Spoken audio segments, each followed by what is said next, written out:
Infrastructural development is one of the cardinal programs of the current administration, and our focus tonight is on the recently flagged off AKK gas pipeline project. Have a good evening and welcome to this edition of Weekend File. The federal government recently took a giant stride in the oil and gas sector with the flagging off of a major natural gas pipeline project that will transport gas from Ajaokuta in Kogi State through Kaduna to Kano. The AKK pipeline project, as referred to, is a 614-kilometer long pipeline divided into 4 segments. The first will run from Ajaokuta to Abuja in the FCT for a total distance of approximately 200 kilometers. The second segment will extend to 193 kilometers from Abuja to Kaduna, while the third will stretch for 97 kilometers from Kaduna to Zaria, and final segment will run for 124 kilometers from Zaria to Kano. Experts say the pipeline will comprise 40 in-diameter pipe joints and operate at a pressure of 1,000 pounds per square inch. The purpose of the project, according to the federal government, is to transport up to 3,500 million cubic feet of gas a day from various gas gathering projects in the southern part of the country. Public affairs commentators are of the view that the benefits of the AKK pipeline project would boost domestic utilization of natural gas for Nigeria's socio-economic development when completed. Today on the program, our guest is a petroleum economist, Tim Okon, who will throw more light on the necessity for the project, its funding, and other related matters. I am Kurian Umayo, and it's nice to see you again on the show. We'll begin with the news.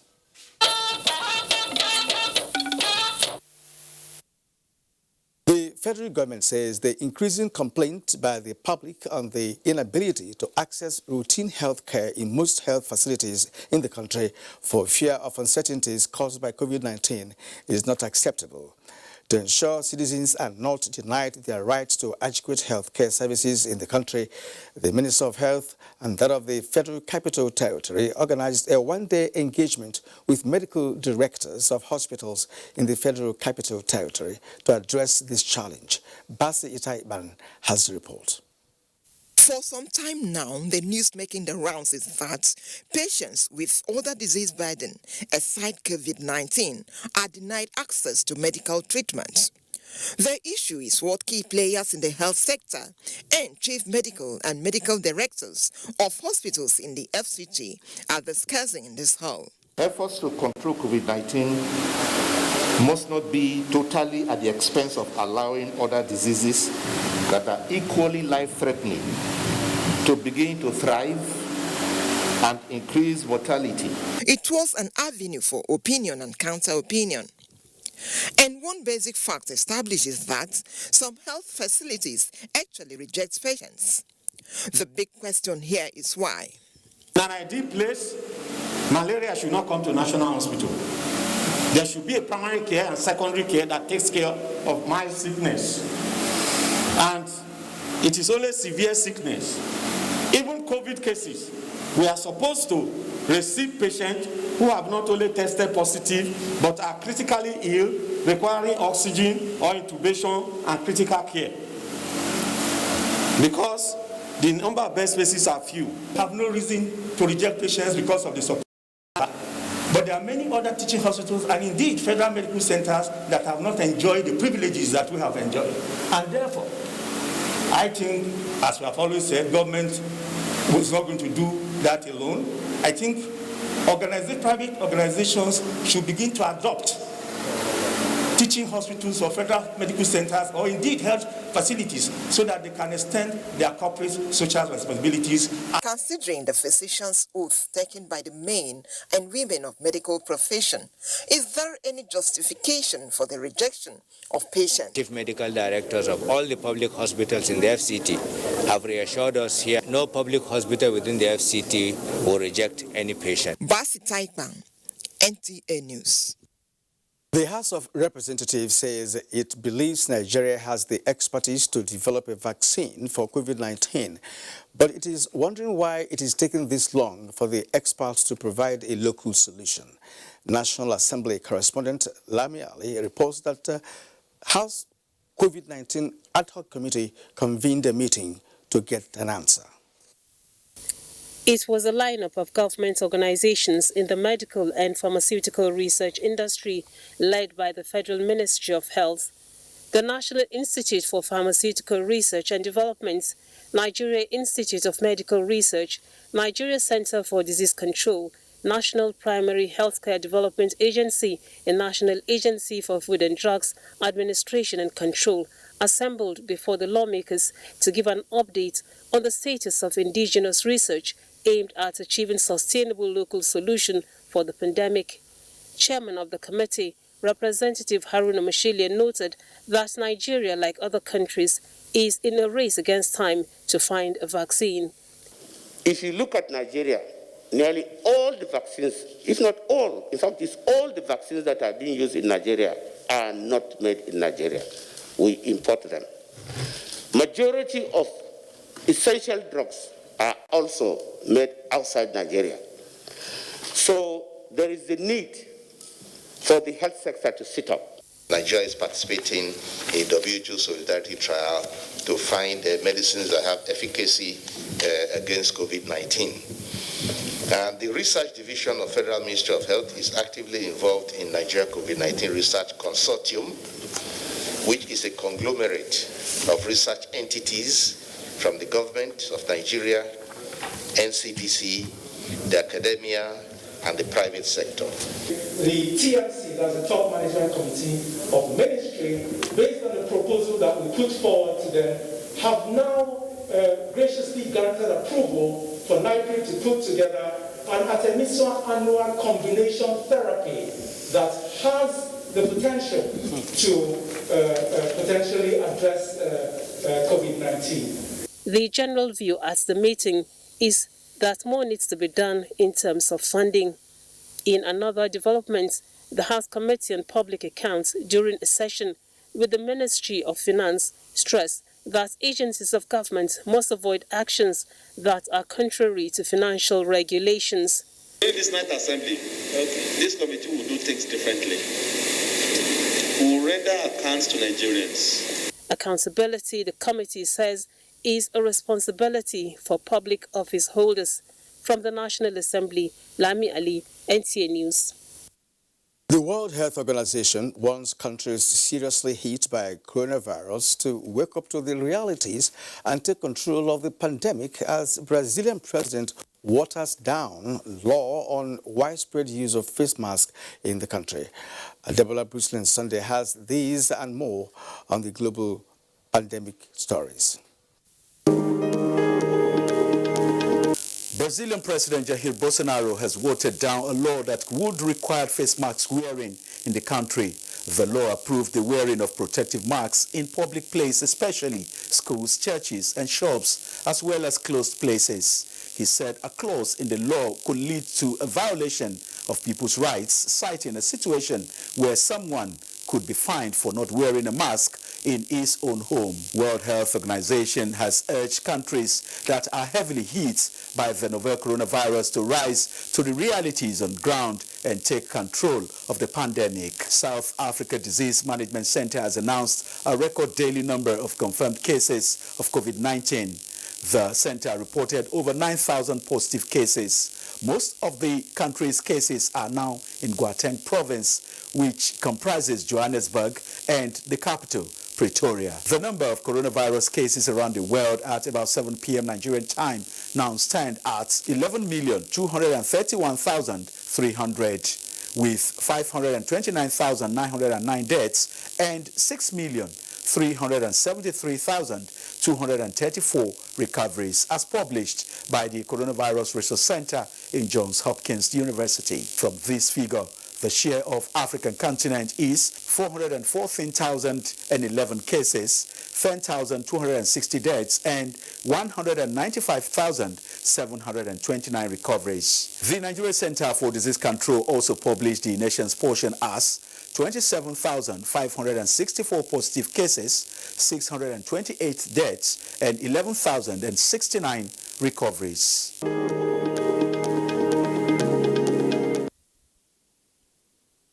Now, 335 Nigerians have arrived the country from the United States of America through an Ethiopian airline. Let's get the report.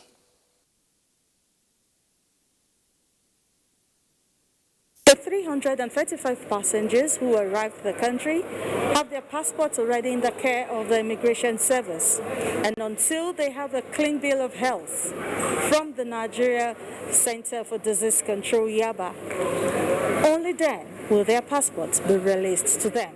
Some of the passengers said the measures they had to go through in the U.S.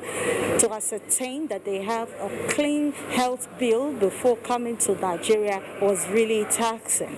Before we left U.S., we had to do a COVID-19 test, and all the passengers had to test negative for COVID-19, and then all of us board into the flight, and we are now in Lagos. And we are also given dates for appointment for another COVID-19 test. So once we do that, and if our result turns out to be negative, all of us can go home. It was actually quite stressful though, because a lot of us came from different states, and we had to go to Newark, then checking procedures and all that. But I think Nigerian Commission, they really tried for putting this together. At least they were able to bring Nigerians back home. This is the third batch of Nigerians who have requested that they want to return to the country. Another batch is expected on the 17th of this month. From the Murtala Mohammed International Airport in Lagos, I am Adeola Komiakere, NTA News. President Muhammadu Buhari sends warm greetings and commendation to a Nigerian doctorate student in the University of Tsukuba, Japan, Mr. Iken Nweke, who returned a missing wallet with huge sums of money to the police and also turned down offer of a percentage by the authorities. President Buhari salutes Nweke for projecting the values of honesty, integrity, and contentment that should be the hallmark of a people, noting that good virtues and propriety are the hallmark of every culture in Nigeria. The president believes Nweke's behavior coming at a period that the country needs a positive spotlight and close up on its real values. Clearly signposts what should hold the nation together, inspired by solid foundations laid by most families, religious bodies, and communities for success in life. President Buhari wishes Nweke all the best in his studies and work as a teaching assistant in the same university.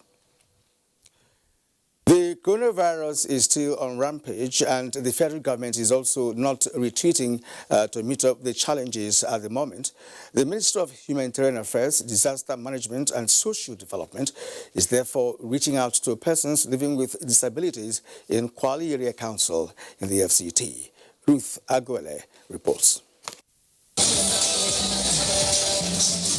Although crippled, Harisu Safiano still goes about his daily activities. Interestingly, he even drives a car. Yadda ake yi wa motoci shikimomi mu ma burin ka hawa ya koya mun nake hawa yanzu ko ina dan iya zuwa da moto insha Allah. He's excited. The pandemic has not shut all doors as ray of hope shines on his community. Arrival of palliatives to be distributed by the Ministry of Humanitarian Affairs, Disaster Management and Social Development to persons living with disability in Kwali Area Council in the Federal Capital Territory, targeting about 540 beneficiaries. I present these items to you. Advice on special needs to the Minister, Danjuma Atta, who stood in for the Minister, Sadia Umar Farouk, says this intervention is pertinent towards ensuring an all-inclusive process. It's a continuation of a palliative exercise. We will keep on advising them that it's not just the palliative, but the most important thing is the prevention of COVID-19, because they have to be alive. Today is a joyful day to us. But by doing this, we ourselves, now this is the time that we have the power in any other thing. I feel better because what they do for us now, I feel better well. For Harisu and his likes, this gesture will go a long way in giving them a sense of belonging. In Abuja, Ruth Aguela, NTA News. The Nigerian Air Force has launched Operation Long Reach 2 as part of counter-insurgency operation in northeastern parts of the country. The Chief of Air Staff, Air Marshal Sadiq Baba Abubakar, launched the operation at the Air Force base in Maiduguri. Abubakar Mohammed Musa reports. It may be recalled that the Nigerian Air Force has assured of the safety of Nigerians as they go back to farming operations in the northeast. The Chief of Air Staff said he has made success in eliminating Boko proximity with the Nigeria. 16 more. If you put 16 and you add to 22, that is 38. Apart from other MDS aircraft that have been handed over to the Air Force. But we are also taking advantage of the characteristics of air power, flexibility. You move assets from one theater operation to where they are required, use them effectively and bring them back to where they are required again if the need for those assets develops in some other areas. He commended the federal government of Nigeria for providing the Air Force with Super Takuna aircraft procured from the United States of America, adding that the Air Force will be trained on maintenance and surveillance missions.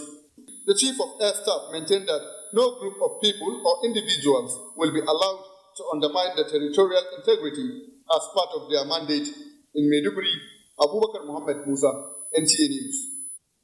The Nigerian military says that several Boko Haram terrorists have been neutralized and their logistics destroyed in air strikes executed by the Air Task Force of Operation Lafia Dole at Mina in the northern part of Borno State. Now, a press release by Coordinator Defense Media Organization, Major General John Enenche, indicates that the feat under Operation Long Reach 2 has further destabilized Boko Haram's new leadership and curtailed their freedom of action.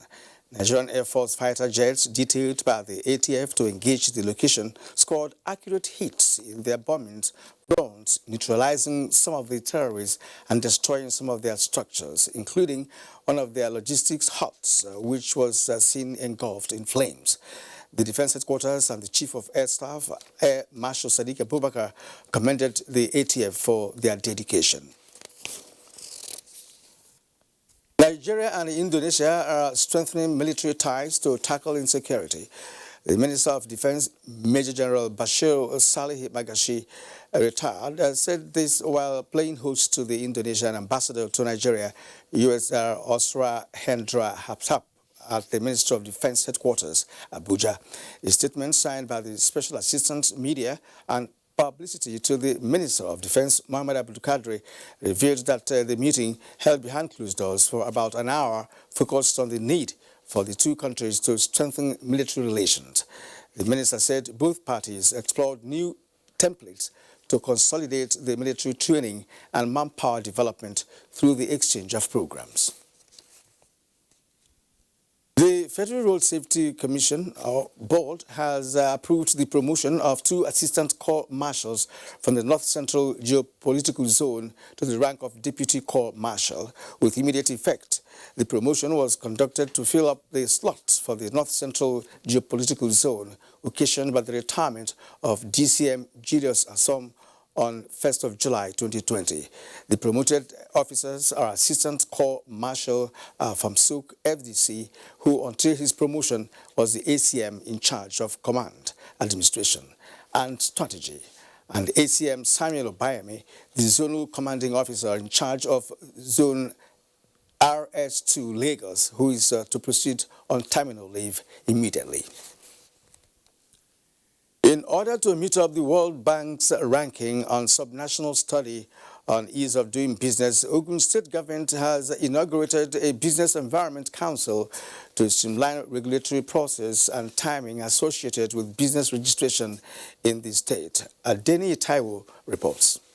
In the third quarter of 2019, Ogun State came third in subnational ranking of foreign direct investment after Lagos State and the FCT. Ogun is taking another leap towards exploring its potentials and promoting industrial growth. The council, headed by the state's chief economic advisor and commissioner for finance, Dapo Okubadejo, will work with technical groups to deliver the following mandates. This council will make recommendations to improve our existing processes with the objective of removing bottlenecks, introducing key reforms and initiatives through leveraging on global best practices and lessons learned in the areas of business environment to facilitate a private sector-led investment and economic growth. While noting that no meaningful economic development can happen without the active participation of the private sector, the chairman of the council said the competitive nature of business financing made it imperative for government to create enabling environment for investors. It is critical that we demonstrate a very strong commitment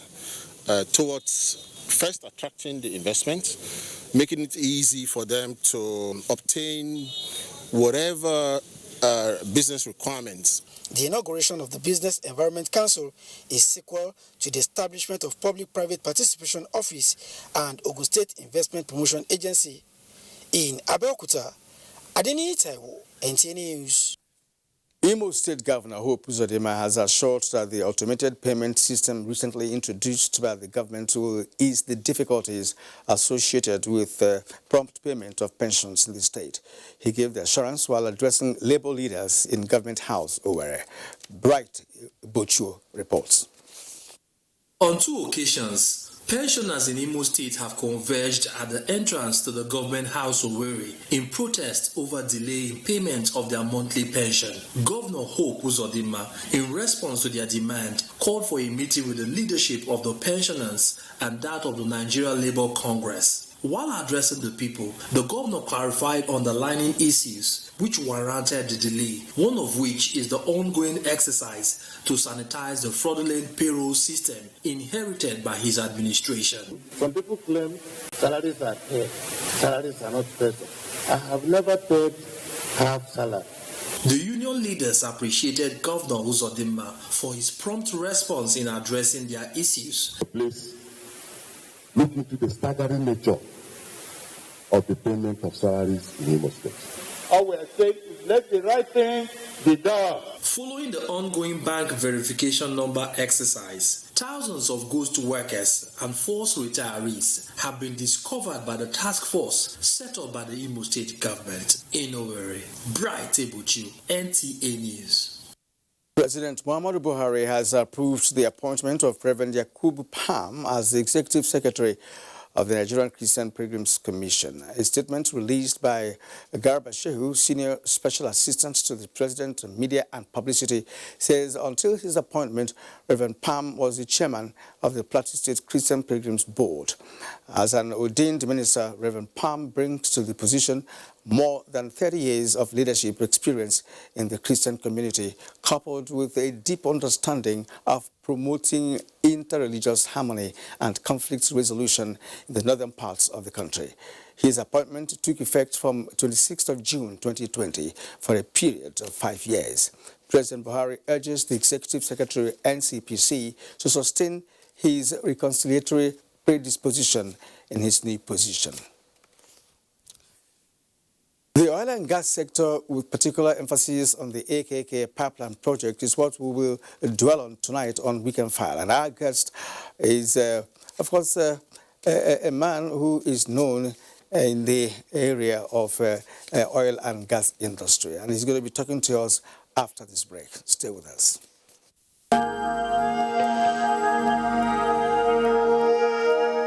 I wish to once again commend the frontline workers across the country